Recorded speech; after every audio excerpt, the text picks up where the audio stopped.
Hey there, cat and kittens. My name is GrindheadJim, and we are here for episode 7 of TRUtalk. Hi, my name's Steam, and I'm a streaming... No, I'm not. Nope. Amnesia. Yeah. It's everybody. And finally, the legal system claims cheating is not allowed or something like that, I guess. Oh, hey, some guy named Destiny, his son hacked their buddy, Mr. Mountain. Funny story there, guys. Yeah, and Bungie has nothing to do with it. And I guess, since we're here, we can let Susie, TRUgaming's resident Fallout fangirl, give you some insight into Fallout 76 updates, I guess. It's fine if you're into that sort of thing. But at this point, we got a lot to talk about. And it's going to be a bit of a wacky show, as usual. So without further ado, welcome to TRUtalk.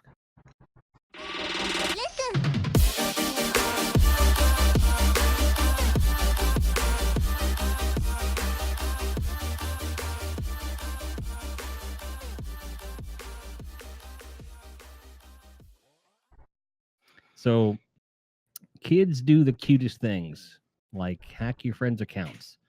I know that, GamerDad's got some things to say about that. But first, Steam accidentally released a stream service. Was it really an accident? Is there a conspiracy? Was there a grassy knoll, and who was behind it? I don't know. We'll tell you soon enough. I have some news for you about the legal system and their view of selling cheat bots. It's bad. Spoilers. Also, we had some breaking news this week about Twitch Prime changing their benefits around ad-free streams. So we're going to get into that. But we can't forget about this wonderful gem here, Susie QQ. We're going to get into some game details soon enough. But Susie, how are you doing? I'm fantastic. How are you guys doing? Doing good here. Now that we got this thing working. The thing. The thing. Yeah. Things work so much better when you don't identify them. Maybe, if you started humanizing Discord more, it would respond to you. But well, no, my Discord hates me. It wanted like 2 updates and did not decide to let my webcam work. So that's where we're starting tonight. Yes, whisper sweet nothings in its ear. Ooh, that would make everybody uncomfortable.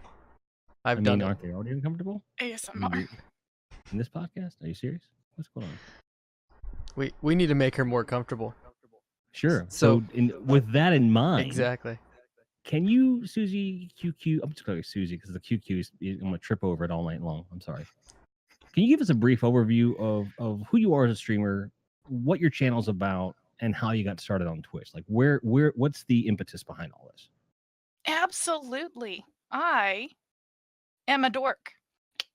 I'm a variety caster on called it. She's honest. The QQ on Twitch at Susie QQ channel.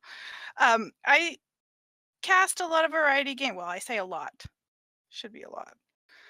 I do a lot of Overwatch and some creative stuff, and every now and then I will do single player games. And that's about it.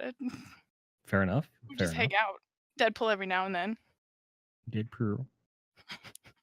We have a second guest, by the way. If you can't see, next to Susie is her wonderful dummy, Deadpool. I'm sorry. Her wonderful dummy. Yeah. I'm like, wait, her husband's in the show? What?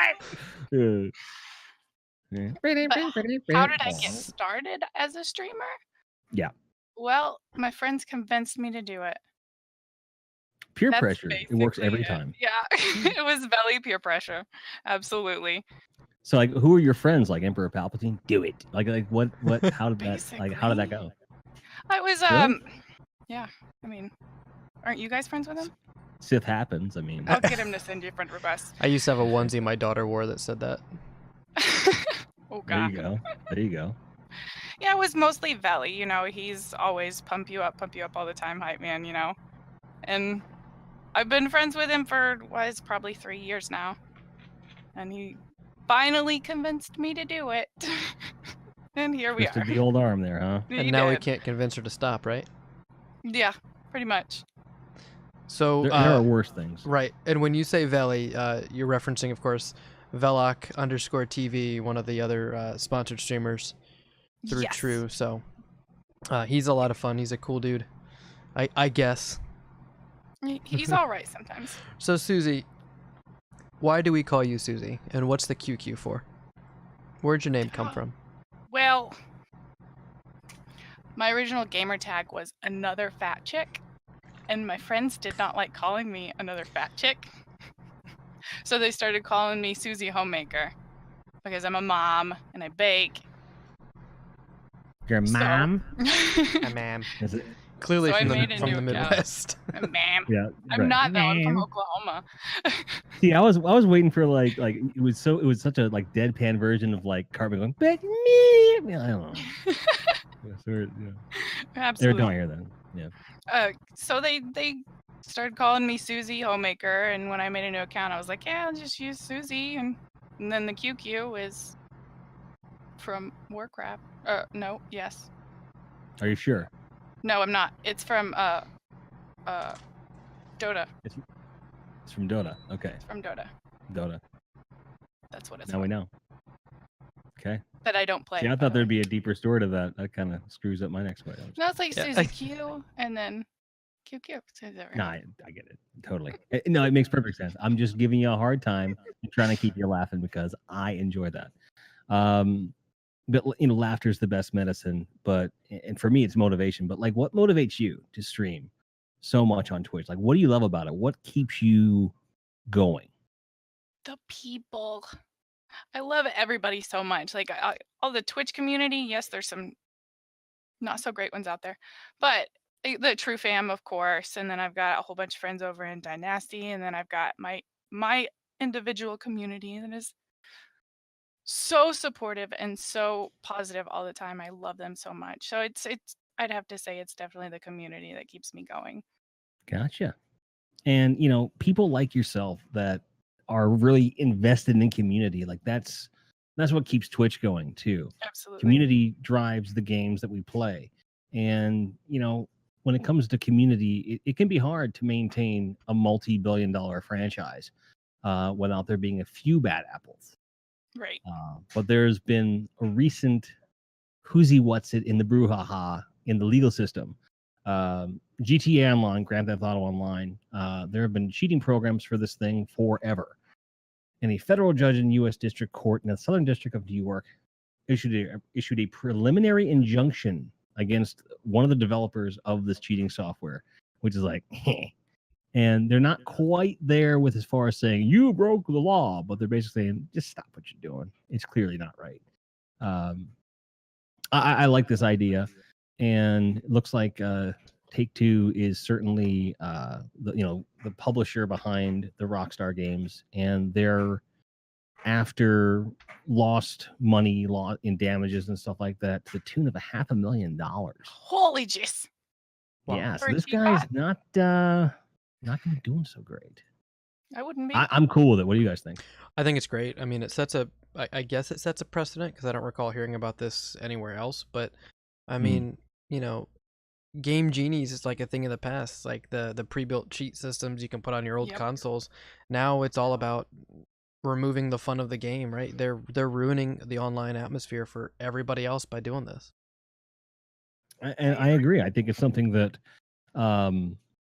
the old grumpy guy in me says, why didn't we have this before? What took so long? But we're in an age where everything's new, and at this point you have to understand that the law is always about 20 to 30 years behind in human affairs, and technology moves at a rate much faster than society does when it comes to what's acceptable and what's not. So when we talk about stuff like this where it's affecting communities that the law doesn't still fully recognize, and the society doesn't even recognize gaming as a community. Like all the stuff with, like, for example, gambling with oh geez, we just went through this with Steam, Counter-Strike. Oh yes. And then with loot boxes and things like that. And for the most part, it has not been the law that has stepped in most of the time. It has been the community and the developers and the publishers themselves that have been self-policing on many levels. And you get to a point where do you draw the line? And to me, the precedent set here is that the law is stepping in to say, one, this is a legitimate business, and you are legitimately hurting that business, and by doing what you are doing. And if this goes all the way through, I feel like this is something that should continue to gain some traction. I mean, if you're cheating in an online game that affects other people, you shouldn't be allowed to do that. If Right. you're playing at home and you're not connected to a server and you're messing around with mods or something like that, cool. Like I sat and watched a buddy of mine in Skyrim mess with breast size for 3.5 hours, There you go. giggling like a schoolgirl. That's And the only mod you need in your life. I mean, there's other mods that I'm not going to go into on the podcast, but they're certainly interesting. But that's one thing. That's not what we're discussing. We're talking about mods and cheats that will actually give people an unfair advantage in a game like GTA Online, which has got a huge community, and it's something a lot of people are really passionate about. If someone came in and had a cheat system in, say, Destiny, where you could just pull, high level gear out of the database, I would be furious. Furious. So I understand that. I empathize with the players and the developers that are being affected by this, and I think this is a good move on the on the part of the court system. So. And I know, Susie, you play a lot of Overwatch. I mean, I can only imagine how you would feel if players were doing things and putting in cheats to even just unlock skins, or... I wouldn't need them. I'm telling you that much. You got what? You did what? Here's a grenade in your butt. There you go. Yeah, especially in competitive games like that. And they tend to hit real hard on them these days. Not as much as they probably should, but it's gotten better, I'd say. Hit him with a hammer. Yeah. GamerDad, as always, with the brutal, simple solution. Just take a piece of steel or lead and put wood on the end of it and just swing it, hit them until they stop moving. Basically what you just said. Yeah, that's exactly what I just said. I mean, I didn't mean to. For those of you who don't know, that's actually his inner monologue. Right. Up. Right. Ruining the podcast. Jim has helped me to further define my inner true self. I'm learning more and more. Nice to meet him. So, all right, moving on. Moving on up. Recently, there was some wind, kind of. I guess the winds are changing for Steam, and that they were caught with I guess a page went live where you could actually see live streamed content, and people kind of got all uppity, thinking, "Oh no, like Steam's gonna be the next Twitch competitor." Well, first of all, no, it's not. So this page went up. There was live content available. It was supposed to be an internally made page that they were testing out to broadcast like an esports game that I guess they were going to publicize. So they were just trying something out. Somebody hit the, we'll say, wrong button and made it public on the internet as opposed to private to the internal network that they were trying to utilize, and the community went nuts. So they've kind of absolutely crazy. It's funny though, because every time somebody thinks about doing some sort of live stream, everyone else is like, "Oh, they're going to compete with Twitch now." Well, are they? Have you been on Steam? Right, and the thing is, like, Steam has a hard enough time policing its gaming reviews. Can you imagine them with Twitch level hijinks? I don't think so. I think it would be very beneficial to have some kind of a streaming platform that's built into community hubs for certain games that they finance here, like Dota and stuff like that. And I think that's probably what this might be. Something where it's like, hey, we know you like this game. We have an esports channel for it. You want to watch right here. Right. And I would imagine that would be simulcast with a Twitch or something like that. Well, that's exactly what it is. They're doing the D2 Invitational. Or the Dota, sorry, Dota 2. D2, Dota 2, diddly doo. Whatever it's called, the international, like, annual event. See, all right. Well, the annual event. Annual event. Okay. Just fair. That's all right. All right. You said it fast. I wasn't sure. I want to be sure. Okay. Thank you very much. Wasn't just me, for once. A quick note on invitationals. You never see anybody at these things show up going, I wasn't invited. I would watch that channel of like every person who wasn't invited crying about not getting invited. That would be more entertaining than most of your competitive esports at this point in life. Just saying. Especially Dota. Oh yeah, because that community is pretty hardcore, right? So I would love that. It'd be amazing. There's a So reason maybe a that'll be their QQ next came from innovation. Dota. Maybe that'll be the next thing. I don't know. I don't.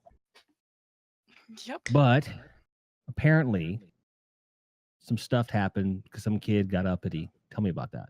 Yeah. So I was browsing through Twitch news, and I came across this story about Destiny. So naturally, clickbait, because I forgot that there is a streamer named Destiny. I was like, oh, Destiny news, what's going on? Yeah, I fell prey to that. Yeah. So there's this streamer named Destiny, and his son Nathan will periodically come into the room and talk to his dad.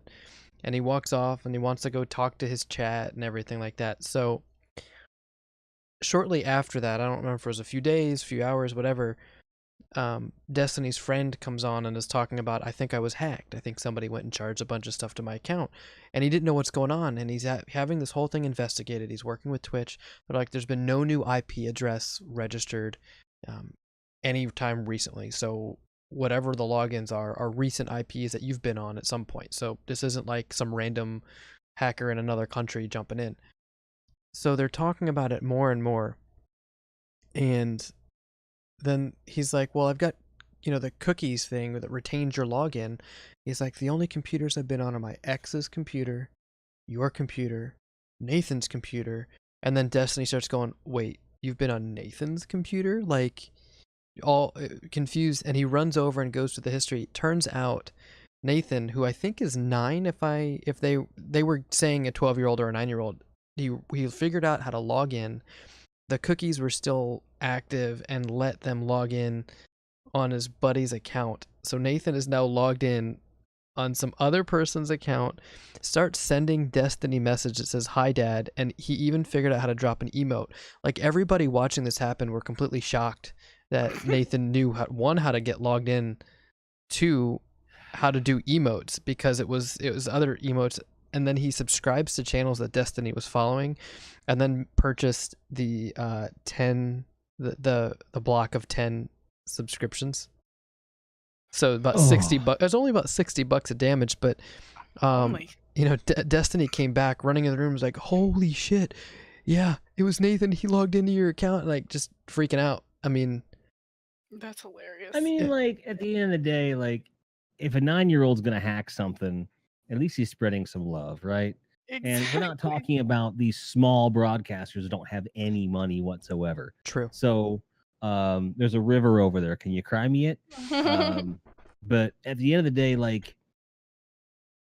if you have any child of any age and they have internet access, it would behoove you to have some degree of positive control of that experience. That's just logical. I mean, why are you doing this to me?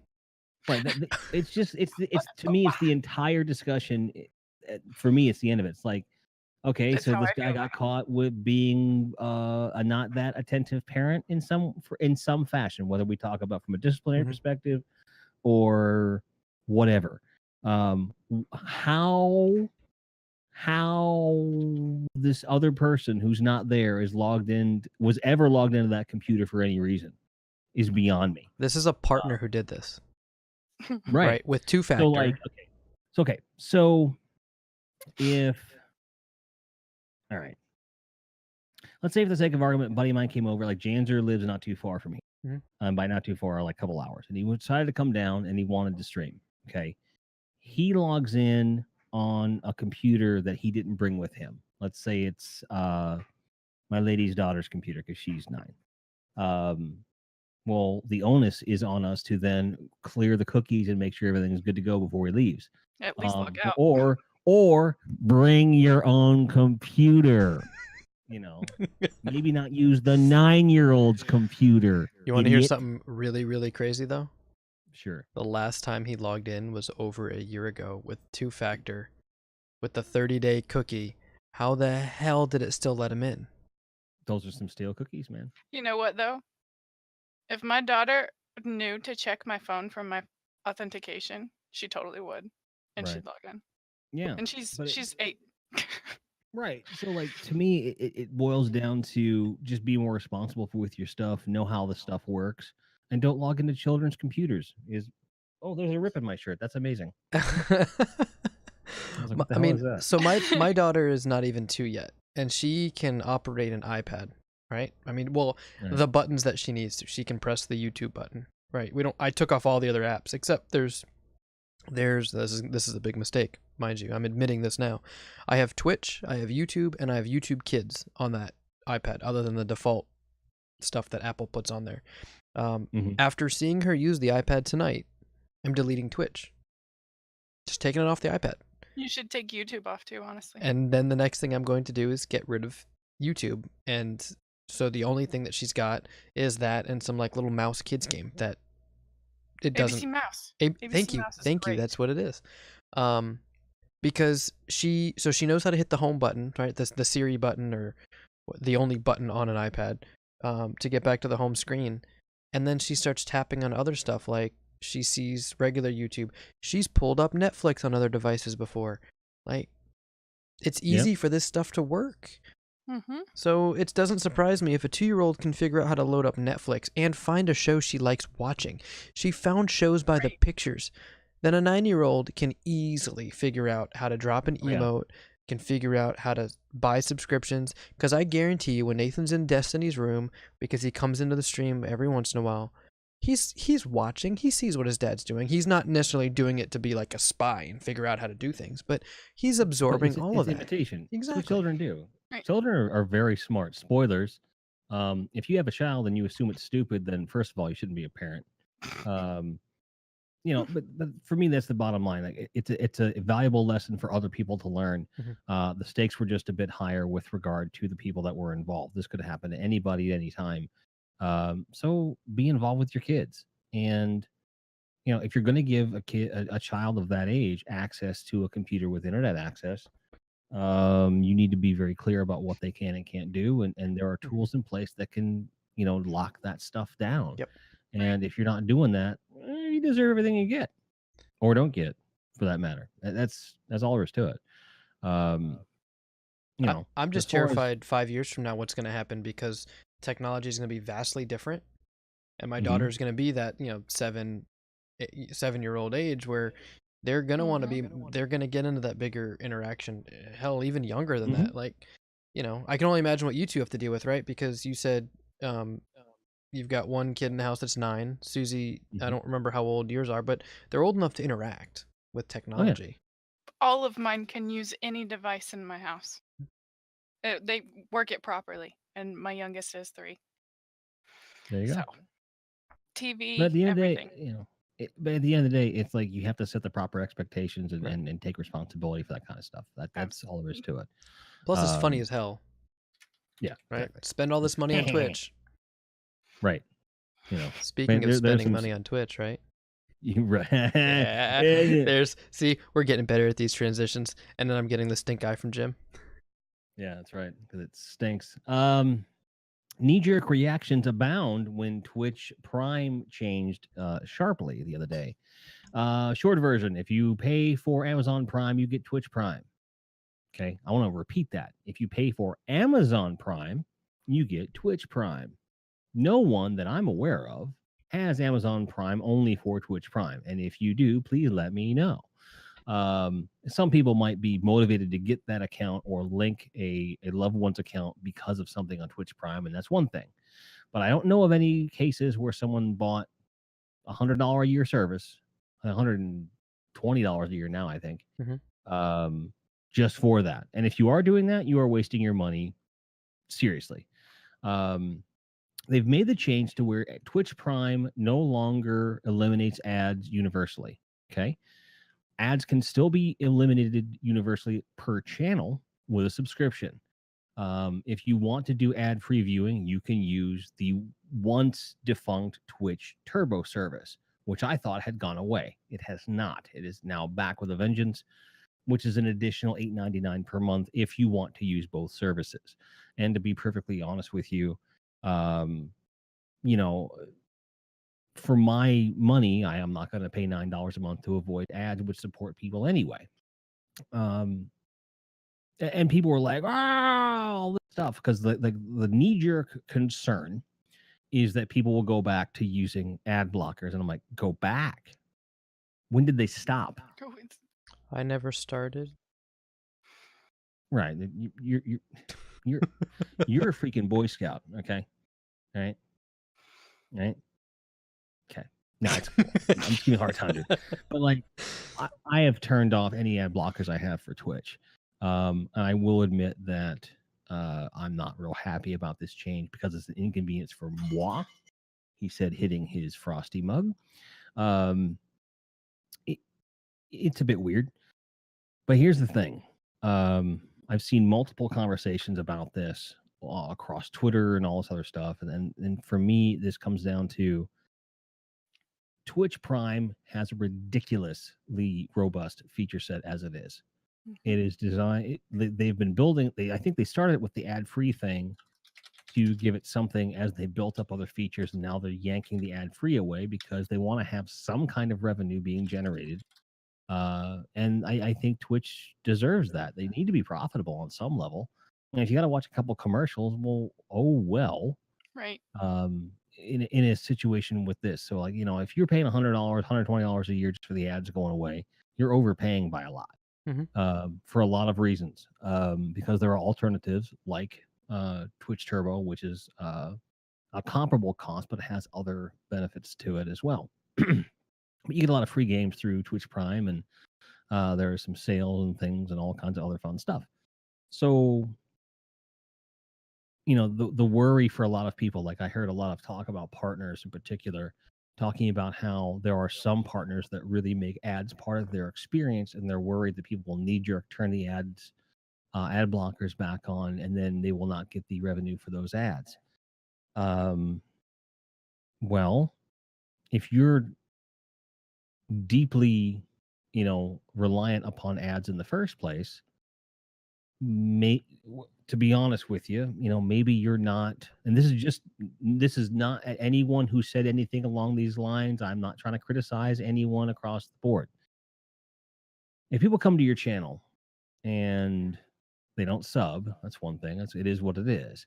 And if you're worried about them either leaving because of ads, or you're worried about them hitting ad blocker when they supposedly weren't before, which sorry, I hate to be the one to break it to you, Twitch-averse.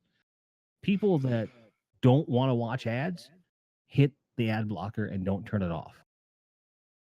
They just don't.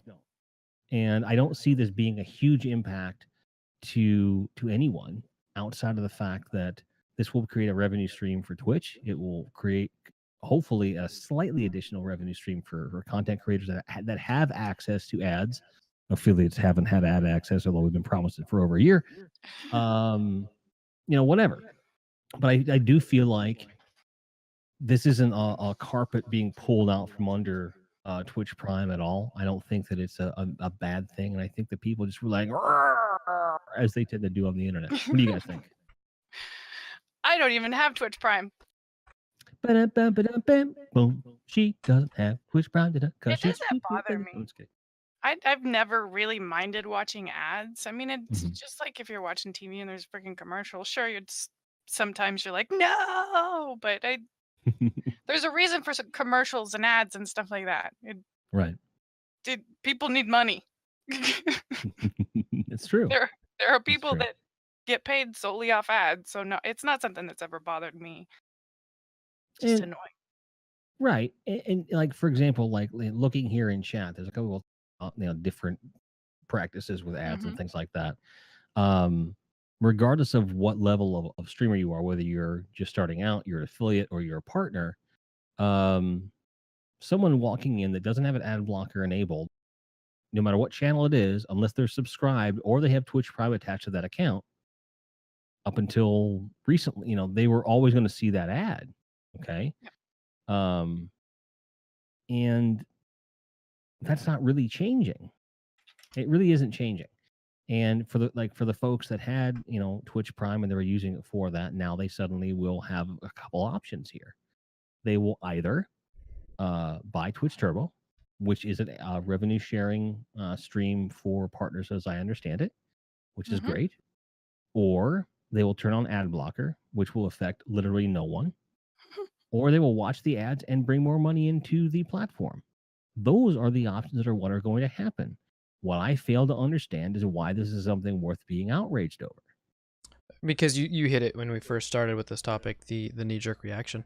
I mean, that's it. Oh man, I'm paying you this money. You're raising the rates on Amazon Prime, and now you're taking away benefits that I find to be beneficial. I think that's the thought.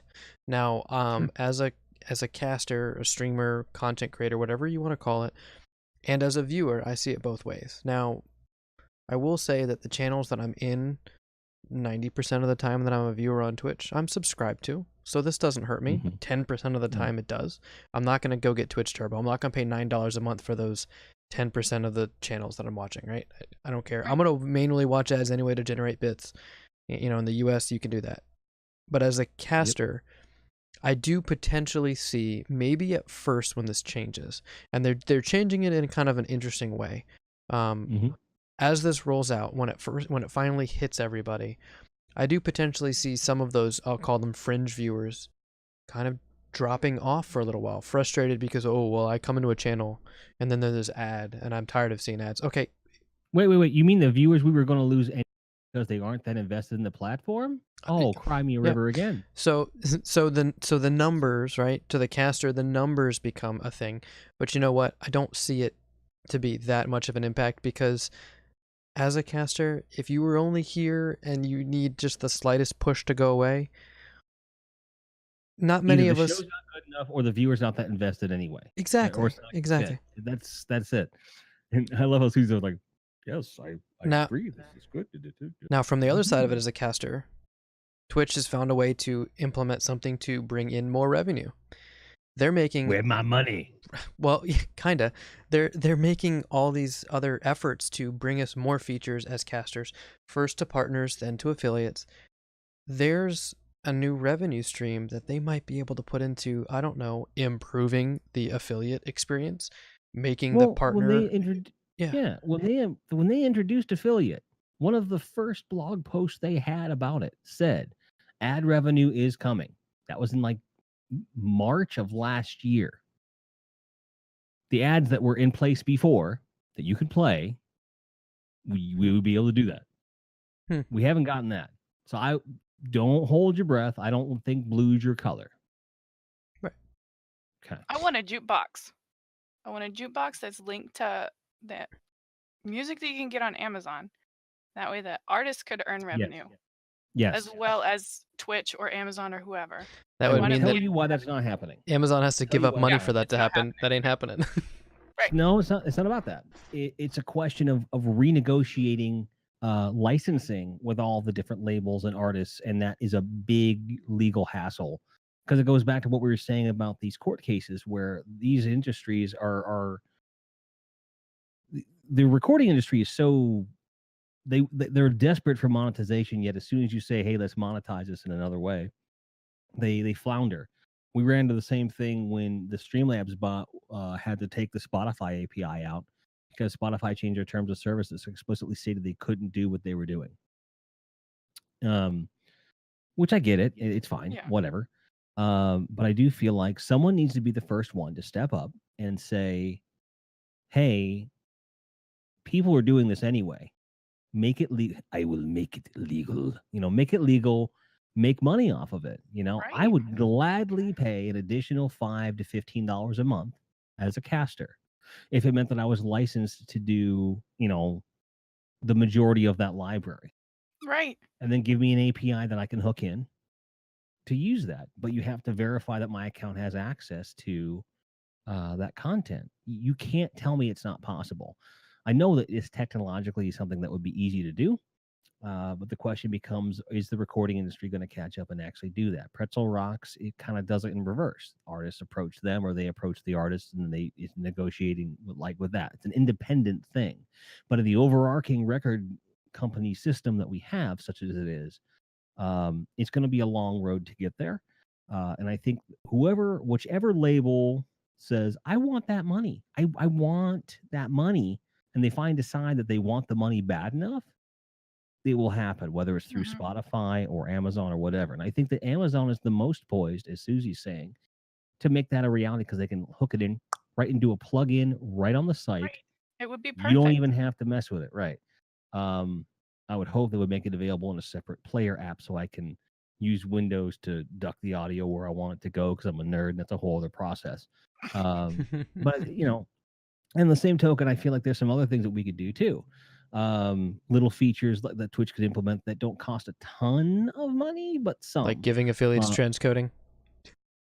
No, that's meh. We had that for a while and I loved it, and I learned to depend on it too much. I'm glad it's not there anymore. So now I'm forced to create a Twitch stream experience that is going to be as accessible for people as possible. And I still fail at that because I insist on 720 60 frames, and at 4100 to 4300 kilobytes per second. And some people are like, oh, I can watch it, which I really shouldn't do. That's my fault, isn't it? It's why it's all you. Yeah, it's totally me. No, I'm legitimately saying that is my fault. That was my choice to make. Therefore, I have to take that hit. Because I remember specifically going through a period of time when there were people coming to my stream in droves that were leaving because they couldn't watch the stream because the bitrate was too high. It was a thing for a long time. So I think that. Go ahead. Which is frustrating. Yeah. So I kind of feel like one of the other things I could do, and this would also make automatically almost any streamer that does do music in any format more accessible. Here's what you do. OBS has had a multiple audio track feature for several years now. Give me multiple selectable audio tracks in Twitch. I have it already set up. My music is off in one of those tracks as I stream. If I could stream both those audio tracks up, people could hear only game and my voice, and they can put their own music over, which I like to do. I'm listening to music right now. And I feel like that would be a huge. This is death metal, actually. Yes, this is. I think her reaction. I think her reaction was the best part, like the hands up and the head shaking. Death metal. I am not a punk. I am. Well, that's it. We're out of here. Right. My point being that there are small quality of life updates that could be done that, although they may require bandwidth, they're small innovations things are waiting. Things are in place. Systems have been built to create an environment that is more inviting to the viewer. And if you were to do more things like this, introducing some advertisements to support that endeavor might not be such a thing of controversy. I brought it full circle, bitch. What? All right. Jim's little corner of Twitch. Just you know. Yeah, pretty much. Yeah, I'm sorry. I do that. You got to learn to interrupt me once in a while, dude. So we let Jim get on his soapbox for a little while. So now I'm gonna put Susie on the spot. Oh gosh. And I'm gonna let her get on her soapbox. Oh gosh. Because I know you're a huge fan of some small little game coming out soon, right? Called Fallout 76. And I know at a recent con, they released some more information about the game. So I'm sure you're keeping up with it. You want to fill us in on what's happening? I absolutely can. QuakeCon is the con that he's talking about, and it was just recently. They had an entire Q&A that was an hour long, which seems unheard of because nobody's is an hour long anymore.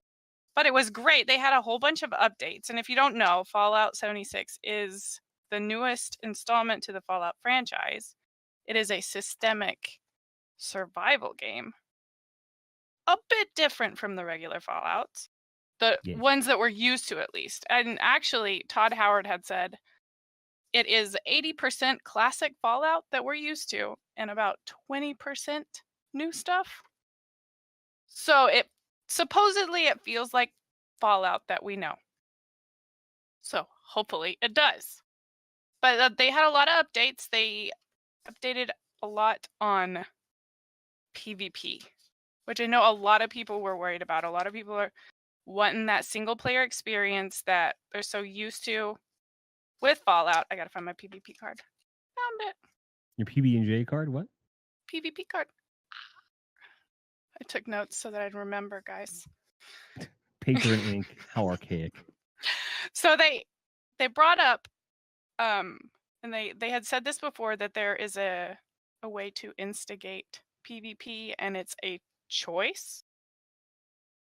So they explained it further, and they called it challenge shots. So you can take challenge shots at other players in the game that do 20% of the normal damage. And if you don't return that challenge, if that challenge shot's not returned, they will continue to do 20% of the normal damage. But if it's returned and it's a mutual fight, it's full damage on either side. So this guy could take pot shots at me from across the field for an hour and eventually kill me. Mm-hmm. No matter what I do. But How if is that he a does, choice? but if he does, he becomes a wanted murderer, which means that all PvP, while he is a wanted murderer, does not give him any rewards, doesn't give him any XP or caps. It means that a bounty is issued on his head, and the payout from the bounty comes straight from his pocket. He will show up as a red star on the map for Doc everybody. Comrade. So if I don't accept your duel, everybody can come after you? Yes, and the wanted murderer will not be able to see anybody else's location on the map. That's if he's persistent enough in shooting at you to kill you, is Yes. the point. Yes.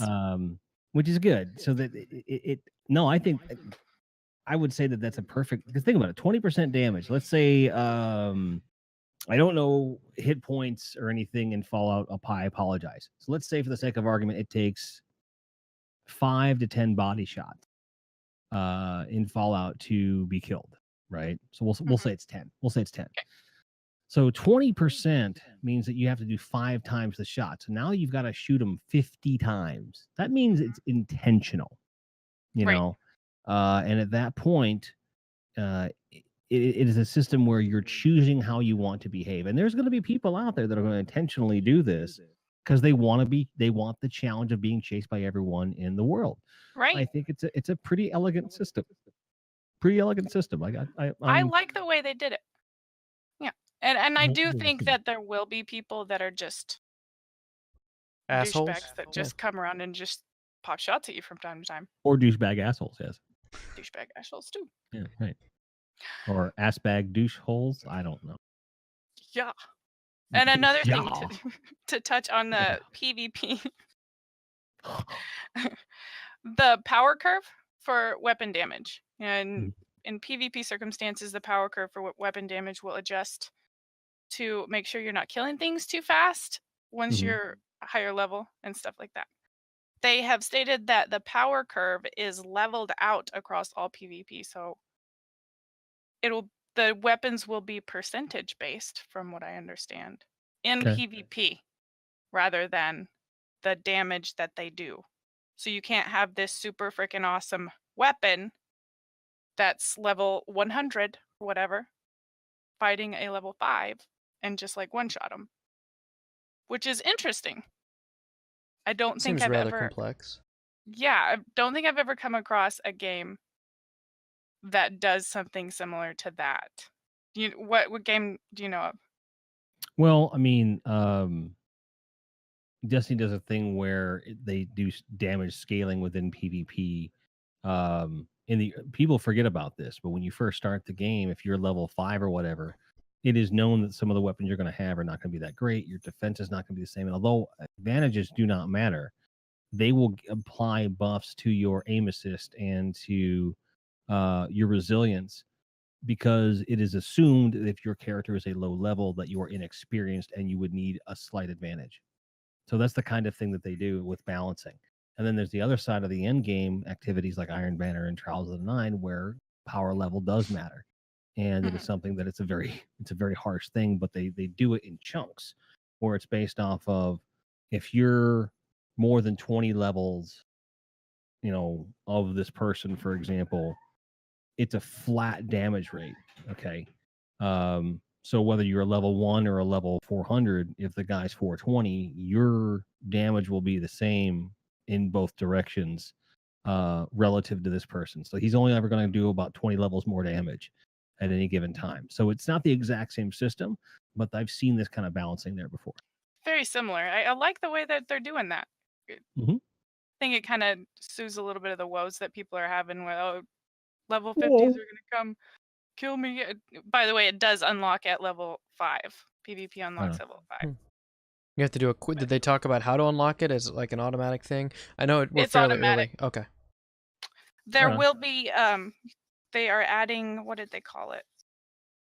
A pacifist flag. So you can turn a pacifist flag on so you don't accidentally shoot somebody who purposely runs in front of you for PvP. So while you're fighting something and a douche Good is like, stuff. hey, let me be shot here. Yeah.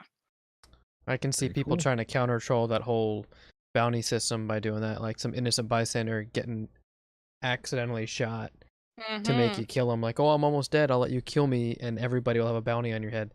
So Yep. that flag And seems pretty beneficial. It does. I was very happy to hear about it. I was like, oh shit, I'm just gonna shoot my friends all the time. Careful, Sue's going full infomercial. No, it's just the perk card. They talked a lot about the perk cards, which is the perk system that they are implementing with this one, which I really like. So you have your regular special points for those that are familiar with Fallout special points. It's just strength, perception, endurance, blah blah blah. So the special points you'll put points in whichever special points you choose, and then within those special categories, strength, perception, endurance, blah blah, you will be able to apply perk cards, and the perk cards will have values attached to them. So all of the points you have pulled in each of those special points you use towards equipping these perk cards, which I think is a really neat system to make. So it's like building a deck in whatever your favorite. Or your backyard. Or Yeah. In backyard too. That'd be a nice deck. So that's really Nah, cool. And they are also, you'll get perk card packs. Level 1 to 10, you'll get it every 2 levels, and then after that, it's every 5 levels. And it comes with 4 cards, so you won't even have to purchase these 4 cards that they're giving you. So it's free cards, and there's cards specific to the perk packs that are only in them. So you get them for free every couple of levels. Thought that was really neat. Comes with bubblegum and a Free. joke, apparently. I love the free. Oh, free. For For free. free. For free. Yeah. That There you was go. most of what they touched on. So, given all this new information, because I know before you were excited about the game itself, but you weren't sure how to feel about the content itself. Now that you're hearing a lot of these things, what do you think? Like, do you think that they're doing this right for an online game? Do you think that you still have some unanswered questions? Like, where's your head at? I am super pumped. And I'll tell you what makes me the most pumped, and it's a one quote from Todd Howard today during the QuakeCon panel. And he said, "You don't want to stop playing the game. It has a slow burn," which makes me feel really good about it because a lot of survival games burn out really fast. It's just like Same with played any Conan given not that levels long too. ago. Right. Yeah. Because like No level cap, by the way. and one of the things that I feel that like Bethesda and Fallout have going for them is that they have a very hardcore audience that understands how the Bethesda's games are supposed to work versus a Destiny or a For Honor or any other game, which is a wider cast net. Okay. What you run into is that you'll find people that are somewhat casual players that they expect the game to have a definitive beginning, middle, and end, and they're not going for the grind. So I think it's a smart move on Bethesda's part to do this with Fallout because people want there to be a longevity. They expect that 80 to 1,000 hour experience. Right. So with them building that game up in that way, I think it's a smart move, and they've got the right audience to do it. And there'll be a lot less misunderstandings with a system like that in place. So good for them. Very I'm good for most them. excited about the upcoming content that they plan to add. They plan to have periods of when they will release new content for it and host events in it and stuff like that. So that is Sure. really exciting to me. I'm really excited when we find out about private servers. He did talk about it. He said they will someday have private servers that you can mod and all that. So Yep. Someday my servers will come. oh my god. You know, but so we were talking about Amazon for a bit. We were talking about Twitch for a bit. We were talking about ads. Someone got wind of what's going on, and that someone's called Netflix, and they were like, "Hey, Prime does this thing where they advertise their shows as commercials on Prime stuff. We have shows, we could do that." So Netflix is now going to have ads for their shows on everything they do. Yep. Yeah, they already actually have implemented it for a couple of areas, and it's slowly rolling out to more. You know, it's funny because everybody got uppity about the Amazon, you know, ads coming in for Twitch, and we're changing it all, right? To be honest, like most people have months before this even hurts them, and Netflix just sneaks in like, oh, well, you guys are all pissed about that. You watch this show between episodes, here's an ad. You know, it's really cool. I don't really pay enough attention to everything out there on Netflix. So what they're doing is, you know, you're watching, I don't know, you're going to go ahead and just binge through just some random TV show, and you're getting it through Twitch. Well, you finish episode 1, right? You're watching Fuller House, right? We're going to go right. We're going to go, Friends. Okay. You're watching Friends. You finish the first episode. While it's going through the credits and lets you hit the button to play the next episode. Oh, hey, you're watching Friends. Did you know that Orange is the New Black has a new season coming out next week? You know, cool. Little ad talking about their stuff. Oh, I don't know. It tells you what else is out there on Netflix, right? It's not a huge deal. People are kind of fussing because, well, you can't skip it. Netflix is like, oh, but you can. We're going to put it in your face. And then you can skip it if you want to. It probably works just like YouTube skipping does. You wait a couple seconds, you do something, and you can skip it. It's a cool idea. I mean, right now, the only way streaming services can really jump in and make money is through, I don't know, ad revenue, right? Right. And when you're putting millions upon millions of dollars into your own content, and you want to, how do you drive that? You can't necessarily, do you spend more millions of dollars on television ads for people that aren't necessarily using your service, or you just go straight to the source and say, hey, there's stuff you like? As long as it's skippable, I'm not too upset about it. But if Netflix really wants to make their money back, just charge me an extra $1 a month to not have those ads, and I'll do it. Exactly. That's what that's Hulu the next. does. Yep. It's $12. It's $12 a year from me. Me saying, Netflix, I know you got great stuff. I watch most of your stuff. Don't tell me what to watch. I'm a strong, independent 41-year-old man. Don't need no Netflix ads. Tell me how to live my life. That's right. I thought we were going to get the independent woman speech for a second from Jim. No, because it would be accurate. So, Jim, what news do you have for us? Not a ton. I mean, oh yeah, the Destiny thing. No, but the only thing I got really, as far as like, stuff that's coming up is only on my mind is that if you are a Destiny player out there, know that you've got this week and this week alone, if you're listening live, up until the 28th to finish the Solstice of Heroes event. That means upgrading your armor to legendary. Anything for masterworking or beyond, you can do after that. Anything with regards to your moments of triumph, which began in the Solstice of Heroes, you have to complete those in this week. So get those LFGs going, guys.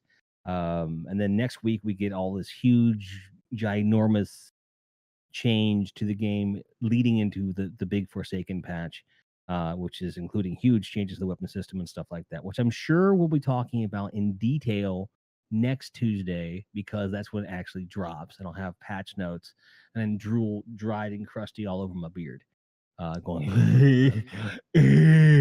That's pretty much how it's going to be. It's still going to be a whole hour of just me going, can I go play Destiny now? Can I play Destiny now? Can I play Destiny now? Can I play Destiny now? Can I play Destiny now? Hang on. Because I work and You're not going to be playing Destiny while doing this next week? No, Like, you've already I'm demonstrated not you doing can. it now. Yeah, well, right. You're listening to music now. I mean, you've proven that you can do whatever with your headset while we're on this. It's true. Yes. No, I won't be because you have to understand, guys. A lot of you do and don't know this. I work until 8 o'clock at night Central Time on the nights that we do this podcast most weeks, and I basically take off one headset and put on another headset and go, "Hey guys, how's it going?" And I don't mind doing that, but at the same time, when I sit down with all these changes and really dive deep into it, I want to be able to just be focused on it. And granted, I work from home, so I'll be playing around with the systems a little bit, but I won't be, going too crazy. But I will have the patch notes ready to go. So spoiler alert, expect me to be like, this is cool, and this is cool, and this is really cool, and this is that's all right. But this is cool. I won't go over the whole thing. I won't be sitting here reading patch notes to you. We'll go over them. That's all I got really. Like it's a Destiny week, dude. Like I'm good. So I'm excited. I haven't been keeping up with Destiny 2 lately because for me it's been kind of stale since there hasn't been much of the story advancing forward. Just waiting for the expansion to drop. I know there's been a lot of end game content that's been rotating through, but I'm excited. It'll be interesting. I'm probably just gonna cave and buy the expansion when it comes out and play through the story. That's right. One of us. So, oh yeah, and so one of the things that you guys can't see in chat, we are going to potentially try and squeeze in bedtime stories from Jim using Destiny patch notes. That we might have to do that. So we saw that idea come up in chat. Speaking of ideas, if you have any podcast topics you would like to discuss with us on the show, send us an email to TRUtalk@TRUgaming.com or go to the website TRUgaming.com, grab any of our social media links, jump in, let us know what you'd like to talk about.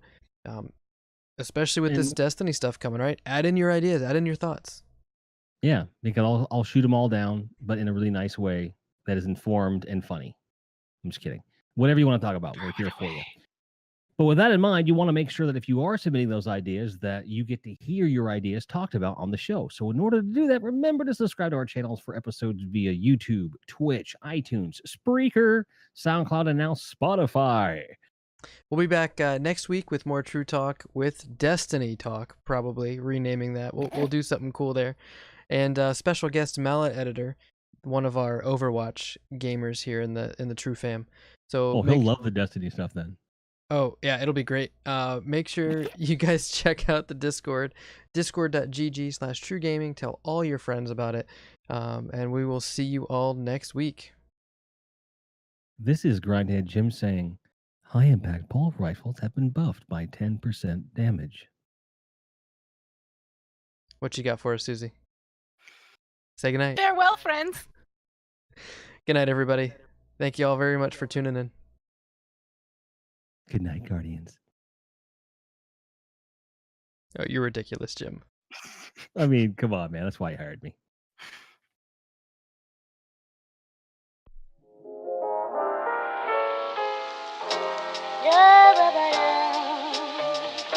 Da ba